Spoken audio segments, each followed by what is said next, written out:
ಗೆಳೆಯರೆ, ಬ್ರಹ್ಮ ಮತ್ತು ವಿಷ್ಣುವಿನ ಈ ಕಥೆಯು ಶಿವ ಪುರಾಣದಲ್ಲಿ ಉಲ್ಲೇಖವಾಗಿದೆ. ಹೌದು, ನಾವು ಹಿಂದೂ ಧರ್ಮದಲ್ಲಿ ಬ್ರಹ್ಮ, ವಿಷ್ಣು ಮತ್ತು ಮಹೇಶ್ವರನನ್ನು ತ್ರಿಮೂರ್ತಿಗಳು ಎಂದು ಕರೆಯುತ್ತೇವೆ. ಇಡೀ ಸೃಷ್ಟಿಯನ್ನು ನಡೆಸುವ ಶಕ್ತಿಗಳು ಇವರೇ. ಆದರೆ ಬ್ರಹ್ಮಾಂಡದ ಸೃಷ್ಟಿಕರ್ತ ಬ್ರಹ್ಮದೇವ ಮತ್ತು ಸೃಷ್ಟಿಯ ರಕ್ಷಕನಾದ ಭಗವಾನ್ ವಿಷ್ಣುವಿನ ನಡುವೆ ಒಮ್ಮೆ ಭೀಕರ ಯುದ್ಧ ನಡೆದಿತ್ತು.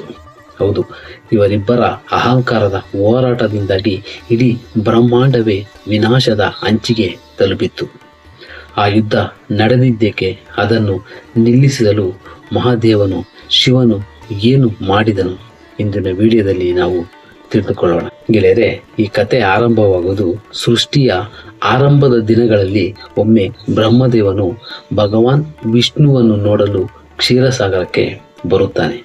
ಆ ಸಮಯದಲ್ಲಿ ವಿಷ್ಣುವು ಯೋಗ ನಿದ್ರೆಯಲ್ಲಿದ್ದನು. ಬ್ರಹ್ಮದೇವನು ಅಲ್ಲಿಗೆ ಬಂದಾಗ ವಿಷ್ಣುವು ಎದ್ದು ನಿಂತು ಗೌರವ ಕೊಡಲಿಲ್ಲ ಎಂದು ಬ್ರಹ್ಮದೇವನಿಗೆ ಕೋಪ ಬರುತ್ತದೆ.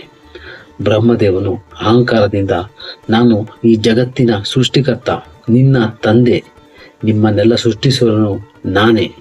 ನೀನು ನನ್ನನ್ನು ನೋಡಿಯೂ ಎದ್ದು ನಿಲ್ಲದೆ ಅವಮಾನ ಮಾಡಿದೀಯಾ ಎಂದು ಹೇಳುತ್ತಾನೆ. ಆಗ ವಿಷ್ಣುವು ಶಾಂತವಾಗಿ ಎದ್ದು, ಹೇ ಬ್ರಹ್ಮನೇ, ನೀನು ನನ್ನ ನಾಭಿ ಕಮಲದಿಂದ ಜನಿಸಿರುವನು, ಹಾಗಾಗಿ ನಾನೇ ನಿನಗೆ ತಂದೆ, ನಾನೇ ನಿನಗಿಂತ ಶ್ರೇಷ್ಠ ಎಂದು ಹೇಳುತ್ತಾನೆ.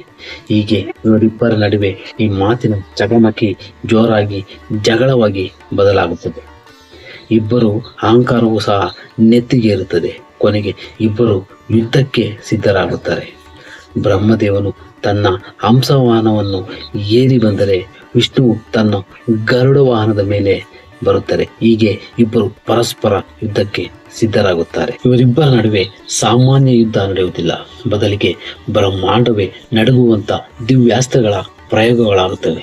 ದೇವತೆಗಳೆಲ್ಲರೂ ಭಯದಿಂದ ನಡುಗತೊಡಗುತ್ತವೆ. ಯುದ್ಧವು ತುದಿಗೆ ತಲುಪಿದಾಗ ಭಗವಾನ್ ವಿಷ್ಣುವು ಅತ್ಯಂತ ವಿನಾಶಕಾರಿ ಮಹೇಶ್ವರಾಸ್ತ್ರವನ್ನು ಪ್ರಯೋಗಿಸುತ್ತಾನೆ. ಇದಕ್ಕೆ ಪ್ರತಿಯಾಗಿ ಬ್ರಹ್ಮದೇವನು ಮಹಾಶಕ್ತಿಶಾಲಿ ಪಾಶುಪತಾಸ್ತ್ರವನ್ನು ಪ್ರಯೋಗಿಸುತ್ತಾನೆ. ಈ ಎರಡು ಮಹಾ ಅಸ್ತ್ರಗಳ ಮುಖಾಮುಖಿಯಾಗುವ ಸಂದರ್ಭದಲ್ಲಿ ಇಡೀ ವಿಶ್ವವೇ ಬೂದಿಯಾಗುವ ಸಂದರ್ಭ ಎದುರಾಗಿತ್ತು. ಇಡೀ ವಿಶ್ವಕ್ಕೆ ಪ್ರಳಯ ಖಚಿತವಾಗುವಂತಹ ಸಂದರ್ಭ ಎದುರಾಗಿತ್ತು. ಇದನ್ನು ಕಂಡು ಹೆದರಿದ ದೇವತೆಗಳು ತಕ್ಷಣವೇ ಕೈಲಾಸಕ್ಕೆ ಓಡಿ ಹೋಗಿ ಭಗವಾನ್ ಶಿವನ ಅಲ್ಲಿ ಮೊರೆ ಹೋಗುತ್ತಾರೆ. ಹೇ ಮಹಾದೇವನೇ, ಸೃಷ್ಟಿಯನ್ನು ಕಾಪಾಡು ಎಂದು ದೇವತೆಗಳು ಶಿವನಲ್ಲಿ ಬೇಡಿಕೊಳ್ಳುತ್ತಾರೆ. ಆಗ ಜಗದ್ರಕ್ಷಕನಾದ ಮಹೇಶ್ವರನು ಯುದ್ಧ ಭೂಮಿಗೆ ಪ್ರವೇಶಿಸುತ್ತಾನೆ. ಆದರೆ ಅವನು ಯಾವುದೇ ಆಯುಧ ಹಿಡಿದು ಬರುವುದಿಲ್ಲ. ಬ್ರಹ್ಮ ಮತ್ತು ವಿಷ್ಣುವಿನ ಅಸ್ತ್ರಗಳು ಪರಸ್ಪರ ಘರ್ಷಣೆಯಾಗುವ ಕರಾರುವಕ್ಕಾದ ಕ್ಷಣದಲ್ಲಿ ಇಬ್ಬರ ಮಧ್ಯೆ ಒಂದು ಅಸಂಖ್ಯಾತ ಅನಂತವಾದ ಭೀಕರ ಬೆಂಕಿಯ ಕಂಬ ಪ್ರತ್ಯಕ್ಷವಾಗುತ್ತದೆ. ಇದನ್ನು ಆಲನ ಸ್ತಂಭ ಅಥವಾ ಜ್ಯೋತಿರ್ಲಿಂಗ ಎಂದು ಕರೆಯಲಾಗುತ್ತದೆ. ಆ ಬೆಂಕಿಯ ಕಂಬವು ಬ್ರಹ್ಮ ಮತ್ತು ವಿಷ್ಣು ಬಿಟ್ಟಿದ್ದ ಎರಡು ವಿನಾಶಕಾರಿ ಅಸ್ತ್ರಗಳನ್ನು ತನ್ನೊಳಗೆ ಎಳೆದುಕೊಂಡು ಶಮನ ಮಾಡುತ್ತದೆ. ಈ ದಿವ್ಯ ಜ್ಯೋತಿಯನ್ನು ನೋಡಿ ಬ್ರಹ್ಮ ಮತ್ತು ವಿಷ್ಣು ಇಬ್ಬರು ಆಶ್ಚರ್ಯಚಕಿತರಾಗುತ್ತಾರೆ. ಯುದ್ಧವನ್ನು ನಿಲ್ಲಿಸಿ ಇವರಿಬ್ಬರು ಒಂದು ಒಪ್ಪಂದಕ್ಕೆ ಬರುತ್ತಾರೆ.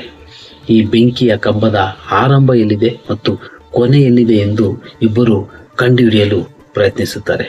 ಅಂದರೆ ಇದರ ಆರಂಭ ಮತ್ತು ಅಂತ್ಯ ಯಾರು ಕಂಡುಹಿಡಿಯುತ್ತಾರೆ ಅವರೇ ಶ್ರೇಷ್ಠ ಎಂದು ಅವರು ನಿರ್ಧರಿಸುತ್ತಾರೆ. ಹೀಗೆ ಭಗವಾನ್ ವಿಷ್ಣುವು ತಕ್ಷಣವೇ ಬೃಹತ್ ವರಾಹ ಅಂದರೆ ಕಾಡು ಹಂದಿಯ ರೂಪವನ್ನು ತಾಳಿ ಕಂಬದ ತಳಭಾಗವನ್ನು ಹುಡುಕಲು ಭೂಮಿಯ ಆಳಕ್ಕೆ ಹೋಗುತ್ತಾನೆ. ಅತ್ತ ಬ್ರಹ್ಮದೇವನು ಹಂಸ ರೂಪವನ್ನು ತಾಳಿ ಕಂಬದ ಮೇಲ್ಭಾಗವನ್ನು ತುದಿಯನ್ನು ಹುಡುಕಲು ಆಕಾಶದ ಎತ್ತರಕ್ಕೆ ಹಾರುತ್ತಾನೆ. ಸಾವಿರಾರು ವರ್ಷಗಳ ಕಾಲ ಇಬ್ಬರು ಹುಡುಕಿದರೂ ಯಾರಿಗೂ ಅದರ ಅಂತ್ಯ ಅಥವಾ ಆದಿಯಾಗಲಿ ಸಿಗುವುದೇ ಇಲ್ಲ. ವಿಷ್ಣುವು ತನ್ನ ಸೋಲನ್ನು ಒಪ್ಪಿಕೊಂಡು ವಾಪಸ್ ಬರುತ್ತಾನೆ. ಆದರೆ ಬ್ರಹ್ಮದೇವನಿಗೆ ಸೋಲನ್ನು ಒಪ್ಪಿಕೊಳ್ಳಲು ಇಷ್ಟವಿರುವುದಿಲ್ಲ. ಮೇಲಿನಿಂದ ಕೆಳಗೆ ಬೀಳುತ್ತಿದ್ದ ಕೇತಕಿ ಹೂವನ್ನು ನೋಡಿ ಬ್ರಹ್ಮನು ತಾನು ತುದಿಯನ್ನು ನೋಡಿದ್ದೇನೆ ಎಂದು ಸುಳ್ಳು ಸಾಕ್ಷಿ ಹೇಳಲು ಪ್ರಯತ್ನಿಸುತ್ತಾನೆ. ಯಾವಾಗ ಬ್ರಹ್ಮದೇವನು ತಾನು ತುದಿಯನ್ನು ನೋಡಿದೆ, ಇದಕ್ಕೆ ಈ ಕೇತಕಿ ಹೂವೇ ಸಾಕ್ಷಿ ಎಂದು ಸುಳ್ಳು ಹೇಳುತ್ತಾನೋ, ಆಗ ಜ್ಯೋತಿರ್ಲಿಂಗವು ಮಧ್ಯದಲ್ಲಿ ಸೀಳಿ ಸ್ವತಃ ಭಗವಾನ್ ಶಿವನು ಪ್ರತ್ಯಕ್ಷನಾಗುತ್ತಾನೆ. ಉಗ್ರ ರೂಪದ ಶಿವನು ಪ್ರತ್ಯಕ್ಷನಾಗಿ ಬ್ರಹ್ಮನ ಸುಳ್ಳನ್ನು ತಿಳಿದಿರುತ್ತಾನೆ. ಕೋಪಗೊಂಡ ಮಹಾದೇವನು ಸುಳ್ಳು ಹೇಳಿದ ಬ್ರಹ್ಮದೇವನ 5ನೇ ತಲೆಯನ್ನು ಕತ್ತರಿಸಿ ಹಾಕುತ್ತಾನೆ. ಅಷ್ಟೇ ಅಲ್ಲ, ನಿನಗೆ ಭೂಲೋಕದಲ್ಲಿ ಯಾರು ಸಹ ಪೂಜೆ ಮಾಡಲೇಬಾರದು, ನಿನಗೆ ಯಾವುದೇ ದೇವಸ್ಥಾನ ಇರಬಾರದು ಎಂದು ಶಾಪ ನೀಡುತ್ತಾನೆ. ಸುಳ್ಳು ಸಾಕ್ಷಿ ನುಡಿದ ಕೇತಕಿ ಹೂವಿಗೆ ನನ್ನ ಯಾವುದೇ ಪೂಜೆಗೆ ನಿನ್ನನ್ನು ಬಳಸಬಾರದು ಎಂದು ಶಾಪ ಕೊಡುತ್ತಾನೆ. ಆದರೆ ಸತ್ಯವನ್ನು ಒಪ್ಪಿಕೊಂಡ ವಿಷ್ಣುವಿನ ನಮ್ರತೆಗೆ ಮೆಚ್ಚಿ, ನೀನು ನನಗೆ ಸಮಾನ, ಜಗತ್ತಿನಲ್ಲಿ ನಿನಗೆ ಅತ್ಯುನ್ನತ ಪೂಜೆ ಸಿಗಲಿ ಎಂದು ಹರಸುತ್ತಾನೆ. ಹೀಗೆ ಬ್ರಹ್ಮ ಮತ್ತು ವಿಷ್ಣುವಿನ ಅಹಂಕಾರವು ಸಹ ಮುರಿದು ಬೀಳುತ್ತದೆ. ಸ್ನೇಹಿತರೆ, ಶಿವನು ಮೊದಲ ಬಾರಿಗೆ ಜ್ಯೋತಿರ್ಲಿಂಗ ರೂಪದಲ್ಲಿ ಪ್ರತ್ಯಕ್ಷವಾದ ಈ ದಿನವನ್ನೇ ನಾವು ಪ್ರತಿ ವರ್ಷ ಮಹಾಶಿವರಾತ್ರಿ ಎಂದು ಅತ್ಯಂತ ಶ್ರದ್ಧಾ ಭಕ್ತಿಯಿಂದ ಆಚರಿಸುತ್ತೇವೆ. ಈ ಕತೆ ನಮಗೆ ಕಲಿಸುವುದೇನೆಂದರೆ, ಸತ್ಯಕ್ಕೆ ಎಂದಿಗೂ ಜಯ. ತ್ರಿಮೂರ್ತಿಗಳ ನಡುವೆ ನಡೆದ ಈ ರೋಮಾಂಚನಕಾರಿ ಕತೆ ನಿಮಗೆ ಹೇಗೆ ಅನಿಸಿತು ಕಾಮೆಂಟ್ ಮಾಡಿ ತಿಳಿಸಿ. ವಿಡಿಯೋ ಇಷ್ಟವಾಗಿದ್ದರೆ ತಪ್ಪದೆ ಲೈಕ್ ಮಾಡಿ, ನಿಮ್ಮ ಫ್ರೆಂಡ್ಸ್ ಜೊತೆ ಶೇರ್ ಮಾಡಿ. ಓಂ ನಮಃ ಶಿವಾಯ. ಜೈ ಹರಿ, ಜೈ ಶ್ರೀ ವಿಷ್ಣು.